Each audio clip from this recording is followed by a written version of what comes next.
মুক্তিযুদ্ধের চেতনার নামে কেউ আর গণতান্ত্রিক অধিকার হরণ করতে পারবে না, সংসদে প্রধানমন্ত্রী। ফ্যাসিবাদ বিরোধী ঐক্য অটুট রাখার আহ্বান।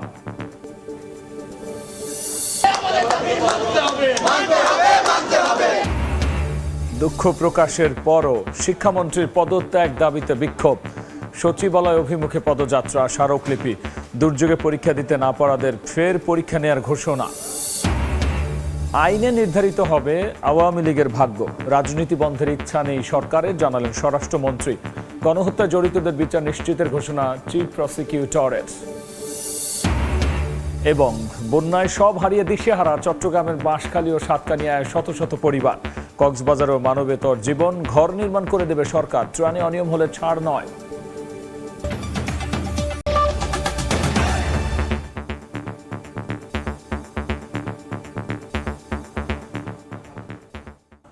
জনপদের সময়ের সঙ্গে আছি আমি গোলাম রাব্বি। মুক্তিযুদ্ধের চেতনার নামে কেউ আর গণতান্ত্রিক অধিকার হরণ করতে পারবে না বলে মন্তব্য করেছেন প্রধানমন্ত্রী। বিকেলে সংসদ অধিবেশনে সরকার প্রধান এই কথা বলেন। এছাড়াও স্বাধীনতার পর দায়িত্বপ্রাপ্তরা মুক্তিযোদ্ধাদের সঠিক তালিকা তৈরি করতে পারেনি মন্তব্য করে প্রধানমন্ত্রী বলেছেন, বিশেষজ্ঞদের সঙ্গে আলোচনা করে পূর্ণাঙ্গ তালিকা তৈরির চেষ্টা করছে। সংসদে প্রশ্নোত্তর পর্বে প্রধানমন্ত্রী আরও বলেছেন, রাজধানীর খেলার মাঠ ও পার্কে অবৈধ দখলদারিত্বের বিরুদ্ধে উচ্ছেদ কার্যক্রম অব্যাহত রাখা হবে। শুধু ঢাকা নয়, অন্য সিটি কর্পোরেশনেও এই অভিযান চলবে। বিভিন্ন খেলার মাঠ সংসদ সদস্যকেও আমি আন্তরিকভাবে ধন্যবাদ জানাতে চাই আপনার মাধ্যমে। এরকম কর্পোরেশন অধিক ক্ষেত্রে এই দেশের একজন নাগরিক হিসাবে, একজন রাজনৈতিক কর্মী হিসাবে, একজন নির্বাচিত প্রতিনিধি হিসাবে, জনগণের একজন নির্বাচিত প্রতিনিধি হিসাবে আমি বিশ্বাস করি আমাদের শহীদগণ এমন একটি বাংলাদেশ চেয়েছিলেন যে বাংলাদেশে ন্যায়পরায়ণতা এবং ন্যায় বিচারই হবে শেষ কথা, যে বাংলাদেশে ধনী অথবা গরিব কেউই বৈষম্যের শিকার হবেন না। এবং দৃঢ়ভাবে আমরা প্রত্যেকে বিশ্বাস করি সেই বাংলাদেশ, যে বাংলাদেশে চরমপন্থা কিংবা উগ্রবাদের কোন রকম ঠাঁই হবে না। মাননীয় স্পিকার, যে বাংলাদেশে মুক্তিযুদ্ধের চেতনার নামে কেউ মানুষের গণতান্ত্রিক অধিকার হরণ করবে না। মাননীয় স্পিকার, দুঃখ প্রকাশের পরও শিক্ষামন্ত্রীর পদত্যাগ দাবিতে দ্বিতীয় দিনের মতো আন্দোলন করেছেন শিক্ষার্থীরা।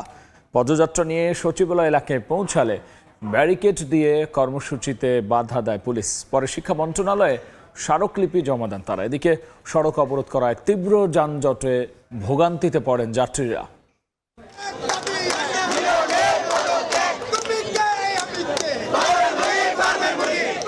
শিক্ষামন্ত্রীর পদত্যাগ দাবিতে রাজধানীতে বুধবারও পদযাত্রা করে আন্দোলনরত এইচএসসি ও সমমানের পরীক্ষার্থীরা। বুধবার দুপুরে পূর্ব ঘোষিত কর্মসূচি নিয়ে সায়েন্স ল্যাব মোড় থেকে সচিবালয় অভিমুখে পদযাত্রা করে তারা। পরে শিক্ষা ভবন মোড়ে পুলিশের ব্যারিকেডে আটকে যায় পদযাত্রাটি।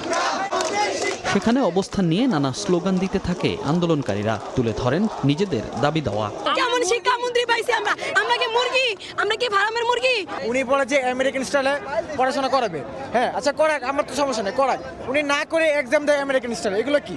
অনিশ্চয়ের ভিতরে আমাদেরকে থাকতে হয় কেন? আমরা তো এইচএসসি পরীক্ষার্থী, আমরা সিরিয়াস একটা এক্সাম, আমাদের তো জানতে হবে কালকে পরীক্ষা হবে কিনা। এ সময় শিক্ষার্থীদের দাবি জানাতে 5 জনের প্রতিনিধি দলকে শিক্ষা মন্ত্রণালয়ে যাওয়ার পরামর্শ দেয় আইন শৃঙ্খলা বাহিনী। কালকেও 20 জনকে ভিতরে নিয়ে গেছিল, কে গেছিল না কিনা? হ্যাঁ, যাওয়ার পরে কি করছে? বাইরের থেকে সুন্দর কাছে দিয়া দিছে একবারে, তাই না? এখন বাড়িতে মাছ, আজকেও কি আমার ভাইকে মার খাবো? হ্যাঁ, যদি কথা বলতে হয়, যেহেতু তোমরা একমত না, অবশ্যই তারা বাইরে এসে কথা বলবে, নাহলে এবার আমরা রাস্তায় থাকবো। শিক্ষার্থীরা বলছে, নিজের বিদ্রূপ মন্তব্যের জন্য শিক্ষামন্ত্রী ক্ষমা চাইলেও দাবি পূরণ নিয়ে কোনো কথা বলেননি। এদিকে উত্তরার বিএনএস সেন্টারের সামনেও জড়ো হয় এইচএসসি পরীক্ষার্থীদের আরেকটি অংশ। এ সময় সড়ক অবরোধ করে নানান স্লোগান দেয় তারা। শিক্ষার্থীদের আন্দোলনে অংশ নেন বেশ কয়েকজন অভিভাবকও। আমার বাচ্চারা আমি এত কষ্ট করে পড়াশোনা করাইছি, কিন্তু আমার বাচ্চা প্রশ্নটা যে এত হার্ড করছে, তার জন্য আমার বাচ্চারা A+ পাইবো না। গাইডের কোনো প্রশ্নই নাই, তারা সব বাইরেতে বইটা প্রশ্ন করে বসেছে এরা। পরে তারা উত্তরার সড়ক ছেড়ে ট্রাক ও বাসে করে শিক্ষা ভবনের সামনে আন্দোলনরতদের সঙ্গে যোগ দেন। মনির হোসাইন, সময় সংবাদ, ঢাকা। ভারী বর্ষণের কারণে যারা এইচএসসি পরীক্ষা দিতে পারেনি চট্টগ্রাম বোর্ডের সঙ্গে অভিন্ন প্রশ্নে তারা পরীক্ষা দিতে পারবে বলে জানিয়েছেন শিক্ষামন্ত্রী। সংসদে প্রশ্নোত্তরে মন্ত্রী জানান, এরই মধ্যে পদার্থবিজ্ঞান প্রথম পত্র পরীক্ষায় ভুল প্রশ্ন প্রণয়নে দায়ী ব্যক্তিদের সাময়িক বরখাস্ত করা হয়েছে। ভুল প্রশ্নের শিক্ষার্থীরা পুরো নম্বর পাবে বলেও জানিয়েছেন তিনি। প্রতিকূল আবহাওয়া কিংবা সংশ্লিষ্ট অনিবার্য কারণে যারা চলমান এইচএসসি ও সমমান পরীক্ষা 2026 এর কোনো বিষয়ে অংশগ্রহণ করতে পারেনি, তারা চট্টগ্রাম শিক্ষা বোর্ডের ইতিমধ্যে স্থগিত হওয়া সংশ্লিষ্ট বিষয়ে অভিন্ন প্রশ্নপত্রে শিক্ষা মন্ত্রণালয় কর্তৃক নির্ধারিত একই তারিখে ওই সময়ে পরীক্ষায় অংশগ্রহণ করতে পারবেন। পদার্থবিজ্ঞান প্রথম পত্রে ভুল প্রশ্নপত্র প্রণয়নের দায়ী ব্যক্তিদের ইতিমধ্যেই সাময়িক বরখাস্ত করা হয়েছে।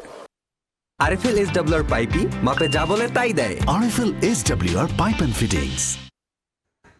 আওয়ামী লীগের ভাগ্য আইনে নির্ধারিত হবে বলে মন্তব্য করে স্বরাষ্ট্রমন্ত্রী জানিয়েছেন, কোনো দলের রাজনীতি নিষিদ্ধের ইচ্ছা নেই সরকারের। দেশে ফিরলেই শেখ হাসিনার রায় কার্যকর হবে বলেও এ সময় জানিয়েছেন তিনি। বিকেলে ঢাকা বিশ্ববিদ্যালয়ে গণঅভ্যুত্থানের বাক বদলের দিন অনুষ্ঠানে মন্ত্রী জানিয়েছেন, সংবিধানের 47 ধারা অনুযায়ী রাজনৈতিক দল হিসেবে আওয়ামী লীগকে বিচারের মুখোমুখি করা সম্ভব। রাজনৈতিক দল হিসেবে আওয়ামী লীগের রাজনীতি নিষিদ্ধ করা ঠিক হবে না উল্লেখ করে তিনি বলেন, তাদের ভাগ্য নির্ধারিত হবে মাফিয়া দল হিসেবে। 24-এর গণঅভ্যুত্থানকে স্মরণ করে সালাউদ্দিন আহমদ বলেন, জুলাইয়ের কৃতিত্ব কারো একার নয়, দেশের জনগণও এই আন্দোলনে অংশ নিয়েছে, কৃতিত্ব তাদেরও। কিন্তু আমার সমস্ত মনোযোগ, আমার সমস্ত আওয়ামী লীগকে দল হিসেবে বিচারের কাঠগড়ায় দাঁড় করানো যাবে। তদন্ত পরিচালনা করা হচ্ছে, তাদের বিরুদ্ধে আওয়ামী লীগকে রাজনৈতিক দল হিসেবে বিচারের মুখোমুখি করা যাবে। বাংলাদেশের সংবিধানের আর্টিকেল 47-এ সেটা বলা আছে, ব্যক্তি এবং সংগঠন উভয়েরই বিচার করা যাবে গণহত্যা এবং মানবতা বিরোধী অপরাধের দায়ে। সুতরাং বাংলাদেশের সকল কিছুরই হিসাব নেওয়া হবে, ন্যায় বিচার নিশ্চিত করা হবে। বন্যা সর্বস্ব হারিয়ে দেশে হারা দুর্গত মানুষ ভাঙা ঘরবাড়ি মেরামত করে এখন ঘুরে দাঁড়ানোর লড়াই। চট্টগ্রামের বাঁশখালী ও সাতকানিয়ায় মানবেতর দিন পার করছে শত শত পরিবার। বন্যা কবলিত এলাকা পরিদর্শন করে বিদ্যুৎ আর জ্বালানি প্রতিমন্ত্রী জানান, ক্ষতিগ্রস্তদের ঘর নির্মাণ করে দেবে সরকার। আর ত্রাণ ও দুর্যোগ মন্ত্রী বলেছেন, ত্রাণ নিয়ে অনিয়ম করলে ছাড় দেওয়া হবে না। বন্যায় ভেসে গেছে বেঁচে থাকার সম্বল, মাথা গোঁজার ঠাঁই নেই দুর্গত হাজারো মানুষের। গত 2 দিন ধরে বৃষ্টি না হওয়ায় চট্টগ্রামের বাঁশখালী ও সাতকানিয়ায় বিভিন্ন এলাকা থেকে বন্যার পানি নামতে শুরু করেছে। স্পষ্ট হচ্ছে ক্ষয়ক্ষতির ভয়াবহ চিত্র। আশ্রয়কেন্দ্র থেকে বাড়িতে ফিরলেও এখনো লড়াই ঘুরে দাঁড়ানোর। পানি নেমে গেছে, কিন্তু ফুট কাদা ওখানে দেবাল দেওয়া সব পড়ে গেছে। দোনোপাশে নদীও গেছে, এই জন্য কোনো গাড়ি করে আসতে পারে না। এদিকে বাঁশখালীতে খাল খনন ও দুর্গত এলাকা পরিদর্শন করে দুর্যোগ ব্যবস্থাপনা ও ত্রাণমন্ত্রী বলেন, ত্রাণ বিতরণে অনিয়মের অভিযোগ পেলে ছাড় দেওয়া হবে না। আমরা অ্যাসেসমেন্ট পেয়ে গেলে তাদের গৃহ নির্মাণের জন্য মঞ্জুরি দিব এবং কাউকে কাউকে আমরা ঢেউটিন দিয়ে সহযোগিতা করব। প্লাবিত মানুষের ক্ষেত্রে কোনো রাজনীতি নাই, যারাই দুর্গত তাদেরকে ত্রাণ দিতে হবে। রাঙামাটি বান্দরবানে বৃষ্টি না হওয়ায় বন্যা পরিস্থিতির উন্নতি হয়েছে, তবে দুর্গত এলাকায় দেখা দিয়েছে খাবার ও বিশুদ্ধ পানির সংকট। বান্দরবানে বন্যায় প্রায় 12,500 পরিবার ক্ষতিগ্রস্ত। শহরের বালাঘাটা এলাকায় ক্ষতিগ্রস্ত এলাকায় ত্রাণ বিতরণ করে বিদ্যুৎ ও জ্বালানি প্রতিমন্ত্রী বলেন, দুর্যোগে ক্ষতিগ্রস্তদের ঘরবাড়ি নির্মাণ করে দেবে সরকার। বন্যার কারণে যাদের ঘরবাড়ি ভেঙে গেছে, প্রতিটি ঘরবাড়ি সরকারের উদ্যোগে আমরা ইনশাল্লাহ মেরামত করে দেব। হবিগঞ্জে কয়েকদিন ধরে প্লাবিত 35টি গ্রামের মানুষ চরম দুর্ভোগে দিন কাটছে হাজারো পানিবন্দী মানুষের। শনিবার 18 জুলাই থেকে 4 বিভাগে ভারী বর্ষণের পূর্বাভাস দিয়েছে আবহাওয়া অফিস। 17-18 তারিখে আমরা বিশেষ করে চট্টগ্রামে একটা ভারী বর্ষণ হতে পারে। চট্টগ্রাম ডিভিশন এর সাথে সাথে কোস্টাল বেল্টের কিছু এলাকা এবং আরও ময়মনসিংহ, সিলেট, রংপুর এইসব জায়গায় ভারী বর্ষণ সম্ভাবনা আছে, তবে এটা খুব স্বল্পমেয়াদী। এদিকে লঘুচাপের কারণে কক্সবাজার, চট্টগ্রাম সহ 4 সমুদ্র বন্দরে 3 নম্বর স্থানীয় সতর্ক সংকেত দেখাতে বলা হয়েছে। খাদিজা স্বপ্না, সময় সংবাদ। বন্যায় কক্সবাজার জেলায় 7 লাখ মানুষ ক্ষতিগ্রস্ত হয়েছেন। 4,211 হেক্টর ফসলি জমির পাশাপাশি ক্ষতির শিকার 43,210 জন কৃষক। 44 স্থানে বেড়িবাঁধের ক্ষতি হয়েছে। সবচেয়ে বেশি ক্ষতি হয়েছে মৎস্য খাতে। সব মিলিয়ে ক্ষয়ক্ষতির পরিমাণ প্রায় 1,000 কোটি টাকা। জেলা প্রশাসনের প্রাথমিক তালিকায় ক্ষতির সব তথ্য উঠে এসেছে। বুলবুল রেজা রিপোর্ট।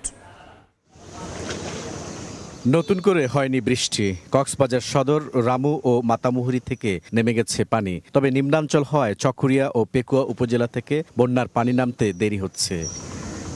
জেলা প্রশাসনের তথ্য অনুযায়ী বন্যার প্রভাবে জেলার 10টি উপজেলার 71টি ইউনিয়নের মধ্যে 70টি কমবেশি প্লাবিত হয়েছে।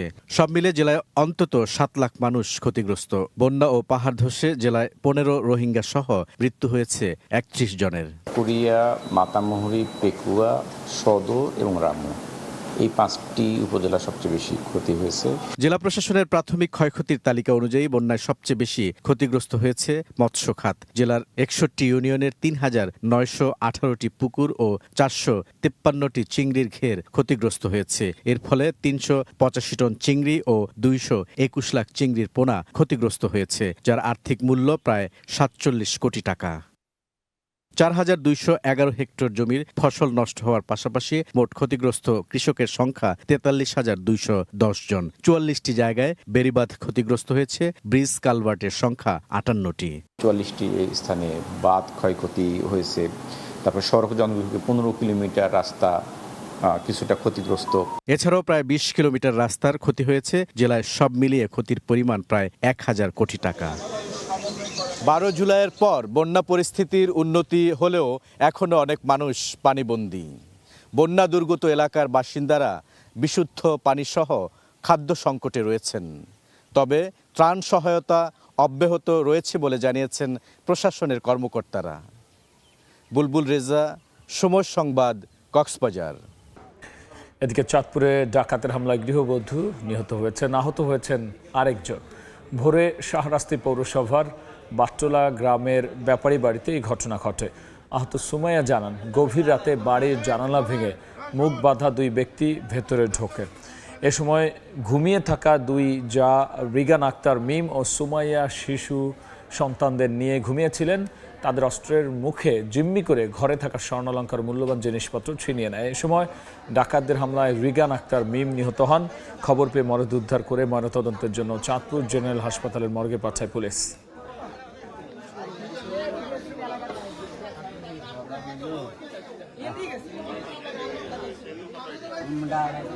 চুয়াডাঙ্গায় ভারতে পাচারের সময় 38 স্বর্ণের বারসহ একজনকে আটক করা হয়েছে। দুপুরে দামুড় হুদার মুন্সিপুর সীমান্ত দিয়ে অবৈধভাবে ভারতে স্বর্ণ পাচার হচ্ছে এমন তথ্য অবস্থান নেয় বিজিবির টহল দল। মোটরসাইকেল আরোহী এক ব্যক্তিকে সন্দেহ হলে তাকে থামানো হয়। তল্লাশি চালালে উদ্ধার হয় 38 স্বর্ণের বার। জব্দ হওয়া স্বর্ণের বাজার মূল্য প্রায় 1,76 লাখ টাকা বলে জানিয়েছে বিজিবি।